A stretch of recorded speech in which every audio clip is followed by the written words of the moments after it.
Hello guys, ఇక్కడైతే 2 పెద్ద onions, 100 grams beans, 100 grams carrot, next chillies 4, 5 వెల్లుల్లి రెమ్మలు 4, 5 కొంచెం అల్లం అన్ని తురిమేసుకుంటున్నాం. ఇదంతా వేసేసుకున్న తర్వాత క్యాప్సికమ్ 2, క్యాబేజ్ కూడా ఒక 150, 100 గ్రామ్స్ వరకు. నెక్స్ట్ ఇది వచ్చేసి మిరియాల పొడి. ఇవన్నీ ఇంగ్రీడియంట్స్ అనమాట. ఎందుకు ఇది అంటే మనమైతే చైనీస్ స్టైల్‌లో all mix egg fried rice అయితే చేస్తున్నాం. ఇదిగోండి దానికి తగినంత ఉప్పు వేసుకొని అర డజన్ గుడ్లు తీసుకున్నాం అనమాట కేజీ రైస్‌కి. సో గుడ్లు మనం ఆమ్లెట్ లాగా వేసుకుంటున్నాము. విత్ లైట్ సాల్ట్ అండ్ లైట్‌గా మిరియాల పొడి వేసుకున్నాం. ఇప్పుడు ప్యాన్‌లో ఆయిల్, ఇదిగోండి మనం వేసుకున్న గుడ్లనమాట ఇవి.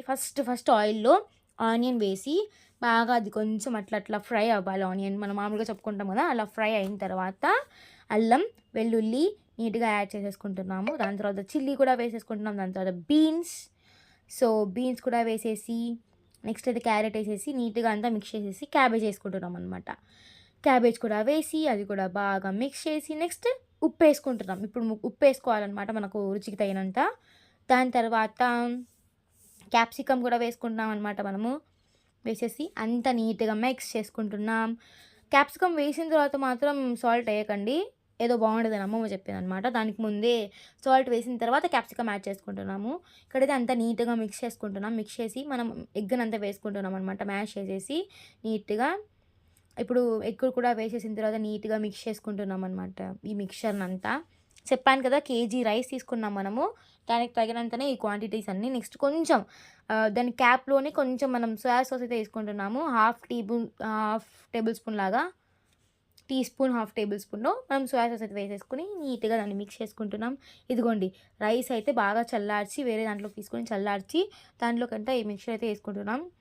ఇక్కడ మనం చైనీస్ స్టైల్‌లో దేశీ స్టైల్ మిక్స్ చేస్తున్నాం కాబట్టి మనం నీట్‌గా హ్యాండ్ పెట్టి మిక్స్ చేసుకోవాలని నేనైతే అంటాను.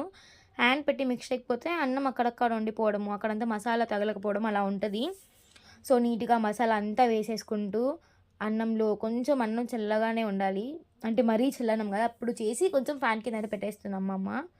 అలా అంతా చేసేసిన తర్వాత నీట్‌గా దాన్నంతా మిక్స్ చేసేసి ఇక్కడ ఈ స్టెప్‌లో అయితే అమ్మమ్మ అయితే కొంచెం మిరియాల పొడి వేసింది. అది రికార్డ్ చేయలేకపోయాను guys. Sorry for that that's my mistake.